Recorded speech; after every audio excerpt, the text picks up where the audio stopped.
Hello, welcome to the City of Healing, where the city resides within. This is your sister, Sanette Angela, and I wanted to come forth and talk about healing with thyme. Not only the THYME, but TIME. Thyme is a shrub rather, and it's used as medicine. It's used as an antibacterial, antimicrobial, anti-parasitic, antifungal, and you can use it in several different ways. You can use it in tea form. Just make sure it's organic.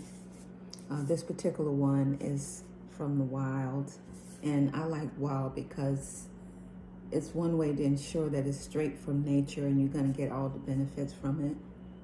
Organic, meaning that you're not going to perhaps consume as many pesticides or things that you don't want to. You can use it in liquid form. And in liquid form, what I like to do is put it in a diffuser.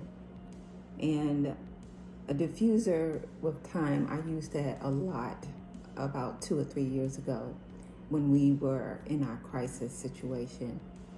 I used it because I am in the medical profession. Before I went into crowds, after crowds, I used it, even, with my children.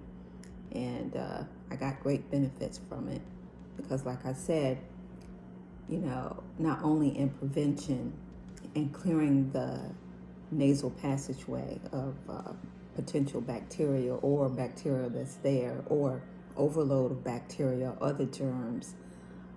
It was very helpful with that concoction, that I created for myself and my children. And I used a diffuser, but you want to make sure that you use the correct water, distilled, purified, because you don't want to put in your nasal passage and in your nervous system parasites as well. So just caution to that. It's been used for thousands of years. It dates back to the ancient Egyptian times when they used it for embalming purposes as an antiseptic. It was used to fumigate hospitals for preventing disease and putting on wounds and probably even sterilizing or helping in the process of sterilizing equipment to the best of its ability. Antifungal, some people say, and I've seen it do better than medicine that we use for fungal or yeast infections. So just FYI, if you come up with a fungal infection, of course, with any medicine, consult with your doctor, because some people are on different medicines and it can affect everybody differently. Some herbs I cannot take, and some herbs I do really well with.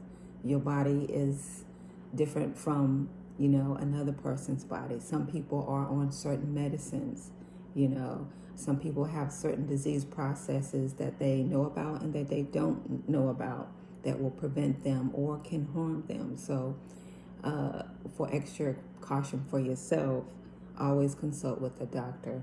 And I'm not saying for you to take thyme, but this is just information for you to further do your research and how it helped me and benefit me, and just the gift of thyme, I think, is just a miracle. It does so much for the body, like I said, for antimicrobial purposes, anti-parasitic. It helps for the prevention and the treatment of parasites. It's a real thing. We all have parasites. Some people a lifetime, and caution with getting rid of parasites in some instances, unless you've been in a foreign country. Like I said, some parasites have been with us for ages, and getting rid of them can cause our body to go through detox sickness. So headaches, nausea, vomiting, fatigue, different types of things, getting rid of or detoxing the body. So just FYI to that.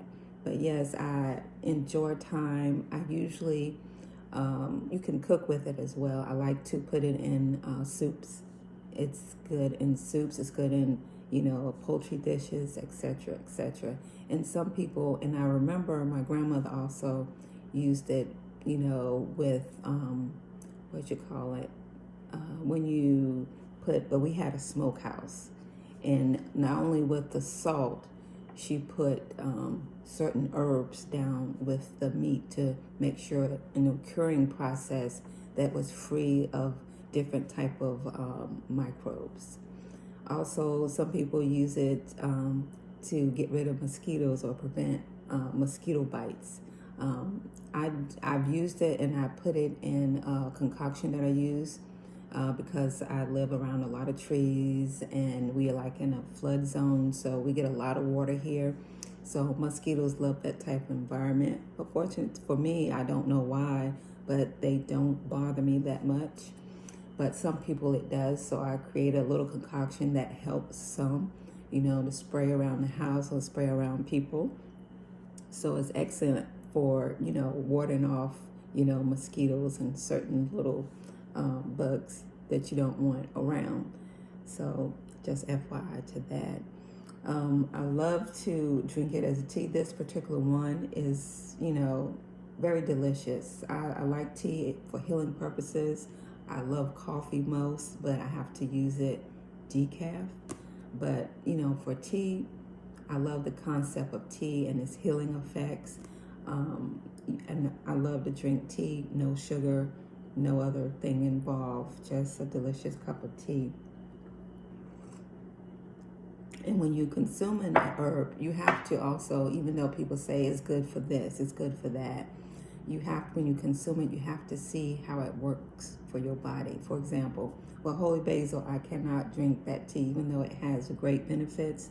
And when I say I can't drink it, I've tried it on several different occasions, and it did the same thing. So I know my body, for whatever reason, does not like it, or doesn't want to tolerate it for whatever reason. And I've tried multiple brands, so I go through that process of experimenting with my body. So I just wanted to just come forth and just talk about thyme. Do your own research. I have lots of books. One of my favorite herbal books is The Lost Book of Herbal Remedies, and I have several herbal books, but I like this one because it lists so many different types of herbs. It doesn't go into great detail of them, but it does mention them so that you can do your further research. And just to read a little bit, because I like to read, thyme, or Thymus vulgaris. And I thought it was very interesting to read that, Thymus vulgaris, because our thymus gland, which is located in our chest, behind the heart in this area, and it shrinks as we age because we're not jumping around and using it. And as we get older, since we don't, it shrinks. And it's good for supporting your immune system. And thyme is also a great antioxidant. It has so many minerals in it: magnesium, vitamin A, vitamin C, iron. It's very plentiful in the minerals, but just drinking one cup of tea is not going to supply you with what you need for the day. They have to be with regular consumption. And if you're using a herb as medicine, you want to, that's why you need to get in touch with a herbalist. And I'm not a herbalist, but I can assist. You have to know how often to take it. And because this is an antibacterial, it will also get rid of the good bacteria. So how are you replacing it? So just FYI. It's a beautiful herb. And I just wanted, I'm not going to read all of this or whatever, but people have used it for sore throat and coughs. It's excellent for coughing.